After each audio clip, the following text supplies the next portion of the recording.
진리에 이르는 길을 시작하겠습니다. 부동산에 대해서 장기간 살펴보았죠. 이번 시간에는 마무리를 짓도록 하겠습니다. 대한민국에서 작년에 서울 아파트 가격이 폭등했죠. 이어서 경기도 수도권 아파트 가격도 많이 올랐고 지방도 많이 올랐죠. 그래서 말이 많죠. 가격이 왜 올라갔느냐. 어떤 이들은 공급이 부족해서 올라갔다고 얘기를 하기도 하고, 어떤 이들은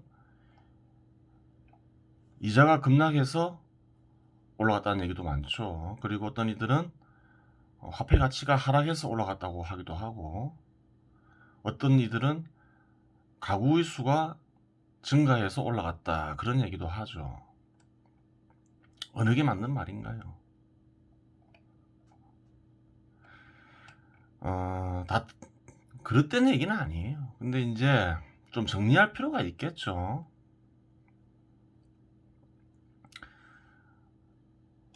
경제학에서 뭐라 하나요? 어떤 경우에 가격이 올라간다고 하나요? 수요량이 공급량보다 클 때 올라간다고 하죠. 그러면 경제학에 입각하면 부동산 가격 상승 원인은 뭔가요?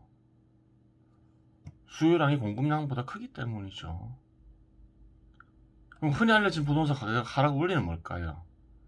공급량이 수요량보다 클 때겠죠. 그래요. 그럼 이런 건 뭐죠? 뭐 이자율 하락, 구매력 있는 가구 수 증가, 이런 것들은 다 그릇된 건가요? 그래서 정리할 필요가 있겠죠. 그러면 수요량이 공급량보다 크면 가격이 올라간다. 이거는 정확한 건가요?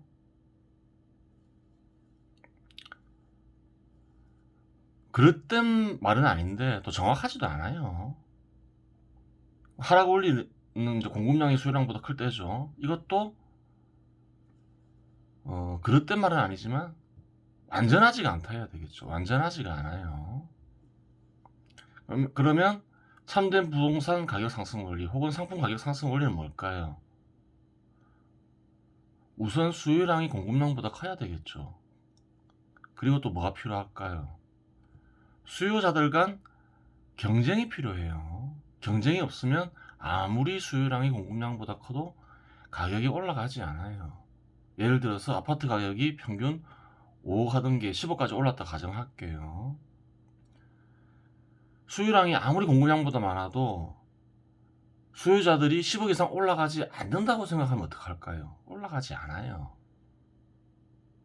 그렇겠죠. 그러면 평균 10억 하던 게 7억까지 하락했어요. 공급량이 수요량보다 훨씬 많아요. 근데 사회 구성원들이, 매매하는 이들이, 시장 참여자들이 7억 이상 하락하지 않는다고 생각하면 어떡할까요? 아무리 공급량이 수요량보다 많아도 하락하지 않아요. 그래요. 그러면 무엇이 첨가되어야 될까요? 우선 상품 가격 상승하기 위해서는, 혹은 부동산 가격이 상승하기 위해서는 수요량이 공급량보다 커야 되겠죠. 그 다음으로 수요자들 간 경쟁이 필요해요. 서로 살려고 해야 되겠죠. 비싸게라도. 그래야 상승을 해요. 그럼 참된 부동산 가격 하락 원리는 뭘까요? 공급량이 수요량보다 많아야 되겠죠.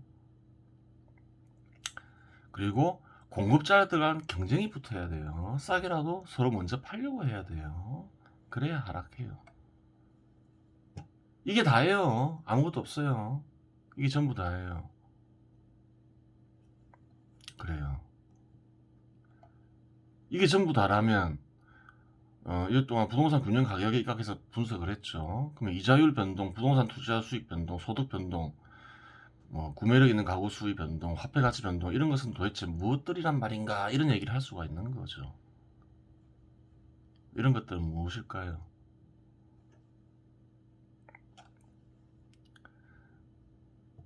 그러면 또 이런 주장을 하겠죠.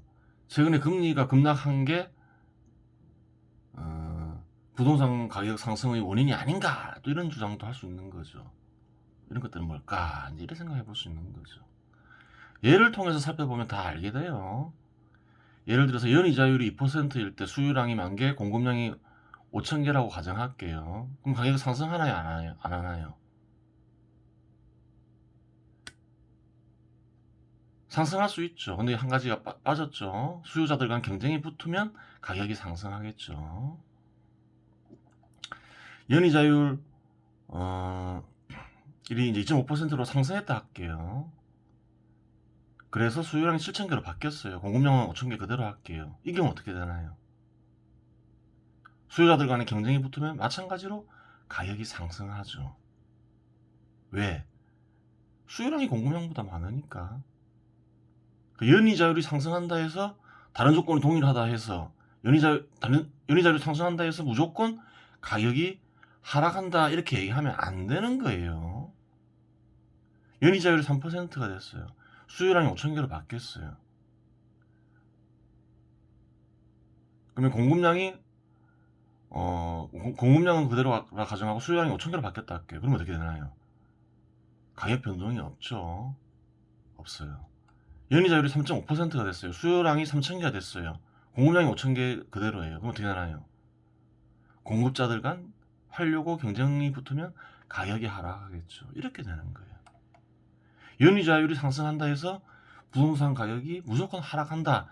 그렇게 얘기해서는 안 된다는 거예요. 다른 조건이 동일해도 마찬가지죠. 그래요. 그럼 여기서 연이자율은 어떤 영향을 미쳤나요? 수요량에 영향을 미친 거죠.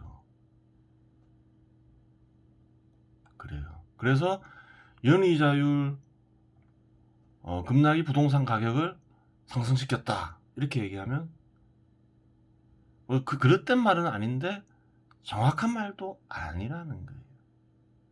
연이자율 급락이 그럼 뭐라고 말해야 정할까요?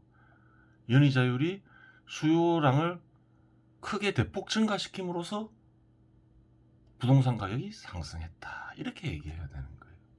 수요량을 대폭 증가시키고 수요자들 간 경쟁을 심화시켰다. 이렇게 얘기해야 되겠죠. 이런 현상은 현실에서 많이 살펴볼 수 있어요. 부동산 가격이 상승할 때 장기간 금리가 올라가도 부동산 가격이 상승을 하죠. 그 왜 그래요?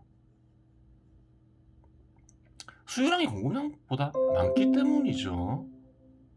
그렇게 되는 거예요.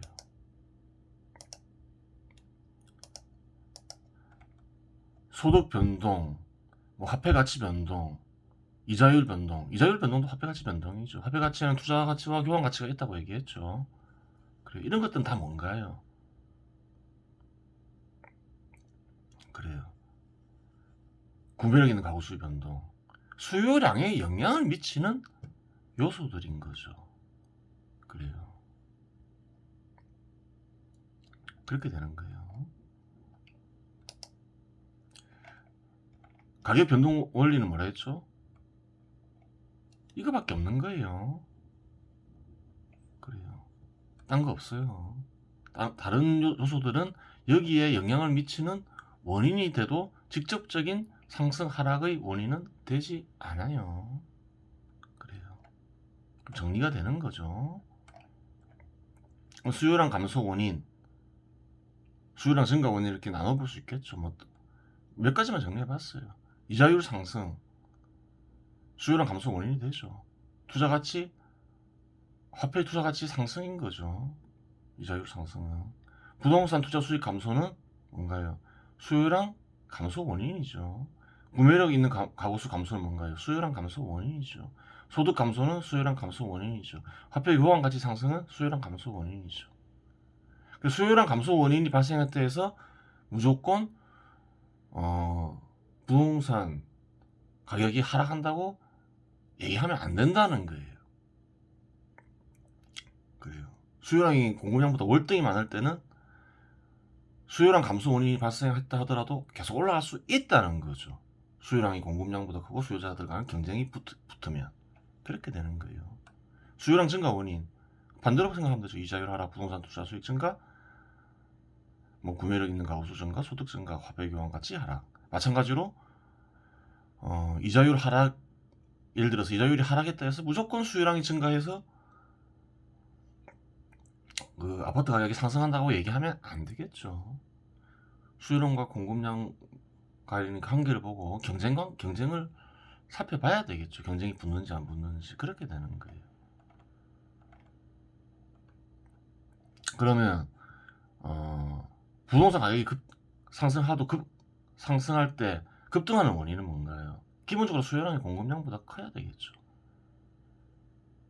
거기다가 급등을 하려면 뭐가 있어야 되나요?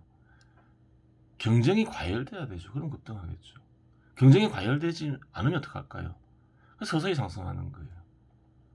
뭐 하락할 때도 폭락할 때가 있죠. 그건 어떤 경우인가요? 공급자들 간 경쟁이 심화될 때, 과열될 때 폭락이 일어나겠죠. 경쟁이 과열되지 않으면 어떻게 되나요? 하락하긴 하는데 서서히 하락하겠죠. 그렇게 되는 거예요. 그래요. 그럼 뭘 살펴봐야 되나요? 수요량과 가격 상승 하락 그걸 살펴볼 이유가 있는 거죠. 고점이 어느 정도에 형성되는가, 저점이 어느 정도 형성되는가, 어떤 속도로 올라가는가, 빨리 올라가는가, 늦게 올라가는가, 혹은 빨리 하락하는가, 늦게 하락하는가. 그렇죠. 첫 번째로 이걸 살펴봐야 되는 거죠. 수요량과 공급량, 그리고 경쟁 관계. 이걸 살펴봐야 되겠죠. 그리고 다른 것들을 살필 때는 뭘 살펴봐야 되나요? 수요량과 공급량에 미치는 영향을 살펴보는 거죠. 그래요. 간단하게 정리하면 이렇게 되는 거예요. 이로써 부동산에 대해서 모두 다 살펴봤습니다. 마무리를 짓도록 하겠습니다.